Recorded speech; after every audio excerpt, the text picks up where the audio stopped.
خسارة الزمالك من المصري 1-0.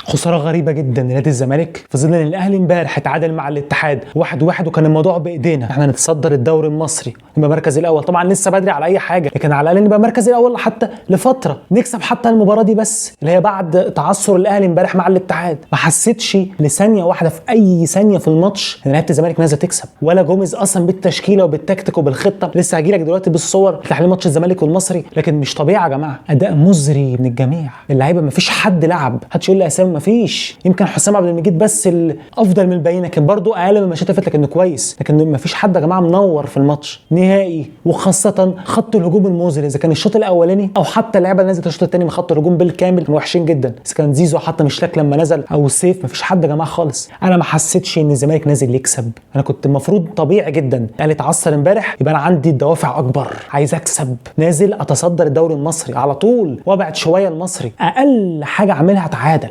وساعتها هقول لك على حاجه، لو الزمالك كانت كنت اطلع اتضايق، كنت اطلع زعلان. تخيلوا الزمالك يخسر مباراه زي دي، ماتش رخم قدام فريق محترم وفريق قوي، لكن الفكره مش كده، الفكره ان احنا نازلين لازم نكسب المباراه دي، خاصه بعد تعثر الاهلي. ده انا بتكلم فيه، دوافعنا اكبر، لازم ننزل على كده.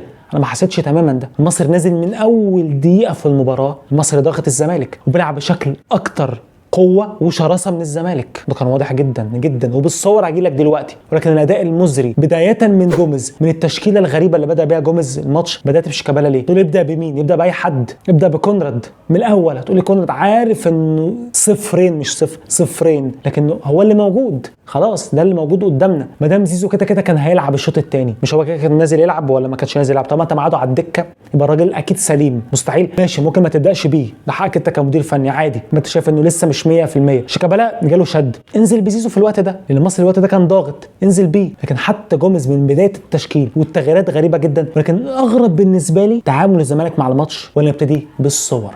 بصوا يا جماعه، المصري بادئ من اول سنه زي ما قلت لك في الماتش ضغط عالي قوي على الزمالك، نتج عنه ايه؟ فشل الزمالك الخروج بالكوره تحت ضغط المصري في اكتر من كوره. طب تعال نشوف بقى بالصور. الكوره دلوقتي مع دونجا خد الكوره اداها له حسام عبد المجيد، بص الكوره ده ضغط من المصري، مش عارفين نطلع بالكوره. حسام عمل ايه؟ مش عارف يعمل حاجه فرجعها لعواد. عواد اول ما راحت الكوره اداها لمين؟ لحمزه المسلوس. اول ما حمزه خد الكوره، وده الطعم ان الكوره تروح لحمزه المسلوس، اول ما بتروح لحمزه بيبتدي لعيبه المصري تضغط عليه، لاعب المصري ضغط عليه فاداها لمين؟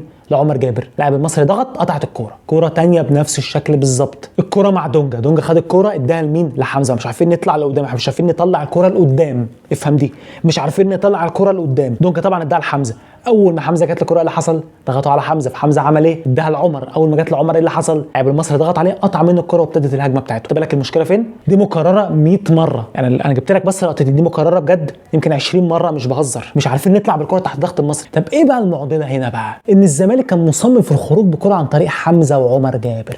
دي المشكله الكبيره، حمزه مش في الفورمه في المباراه، وعمر جابر مش في الفورمه في الماتش. في لعيبه كتير ما كانش، بس دول كانوا مستواهم مزري. وسبحان الله عمر جابر سوءه في الماتش، سوء مستواه يعني في الماتش، نتيجته هدف غريب جدا للمصري، خطا كبير من عمر جابر ومن عواد. لكن انا شايف ان عمر جابر كان ممكن بسهوله يطوفش الكره دي بعيد بسهوله، وجات له قبلها وطوحها بدماغه قبل الكره دي بدقيقتين جات له. حتى معالي قال برافو يا عمر وفايق وفعلا هو شالها حلو قبليها. نفس الكوره هو اعتمد ان عواد هيشيل، عواد اعتمد ان هو هيشيل، جت جون غبي جدا وجون اهبل جدا للمصري. انا كان بكلمك عليه سبحان الله، هما الاثنين مش فايقين، حمزه وعمر كذا مره يتضغط عليهم وتقطع منهم الكوره. ده بسبب ايه؟ الزمالك مش قادر يطلع بالكوره، دي مشكله كبيره جدا. ناصر ماهر عمل اسيستين، عمل اثنين كانوا ممكن يبقوا اهداف وماشي، بس ما كانش برده ناصر اللي نعرفه. ولا عبد الله ليه لقطات معانا بكره ان شاء الله، ولكن برده عبد الله عنده اعلى من كده بكتير. بقيه اللعيبه كلهم بقى ما فيش خالص يا جماعه. كانت مشكله الزمالك الكبرى في الشوط الاولاني هو ده. طيب ايه اللي حصل بقى؟ انت بدات بشيكابالا بالهدف، انا قلت لك ايه قبل الماتش؟ قلت لك مش هتبدا بشيكابالا. وعايز اقول حاجه مهمه جدا، تقريبا علي ماهر اتفرج على الفيديو بتاعنا ده، عملت فيديو قبل الماتش بيومين،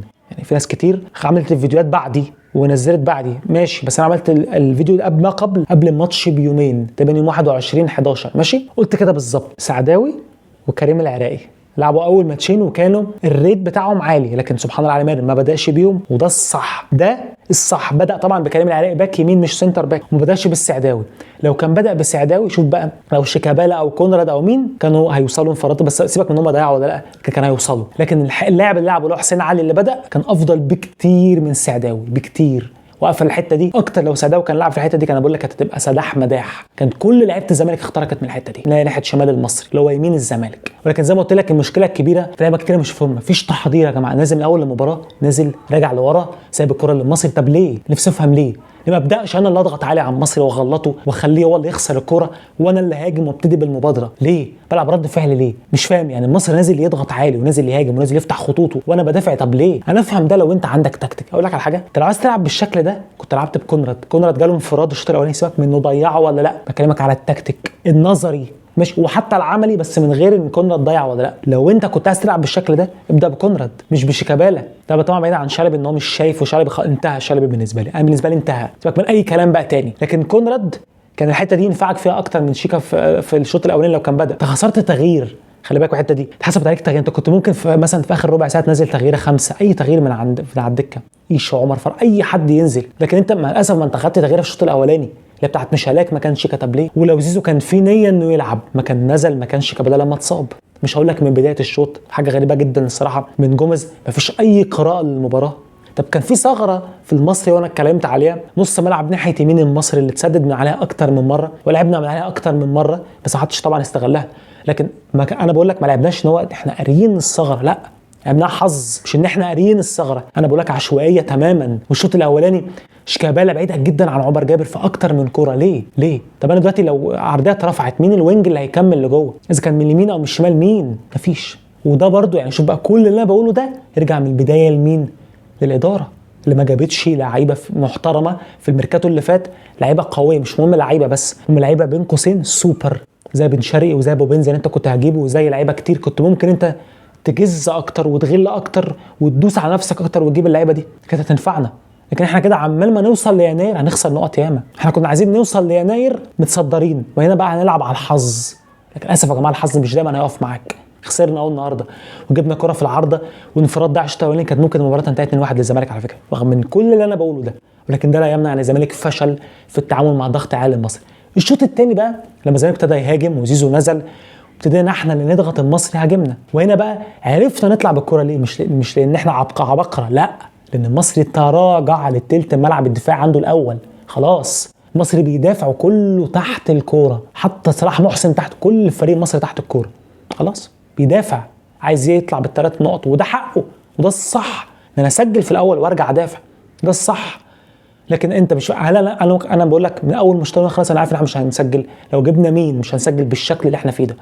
مفيش اللعيبه اللي قدام كلها مش فايقه، هنسجل ازاي؟ يبقى هنا بقى الحظ بقى. شفت بقى هنا يعني عايزين ضربه جزاء بتاع ماشي، ما ده حاجه لو لينا ضربه جزاء هتتحسب لنا، لكن مفيش للاسف. حتى احنا ما حاولناش نهاجم كويس عشان يجي لنا حتى ضربه جزاء. الكره تيجي في ايد لعيب، كره من لعيب مثلا يتكعبل، مفيش مستوى مزري من هجوم الزمالك ولا تكتيك ولا قراءه لفريق المصري ولا اي حاجه. ومن اول دقيقه في المباراه الزمالك مش قادر يطلع بالكره تحت ضغط المصري. ومدينا لونج بول وعبد الله السيد عمل يجي 5-6 لونج بول كلهم مس باس، كلهم ما جوش اصلا لاي حد.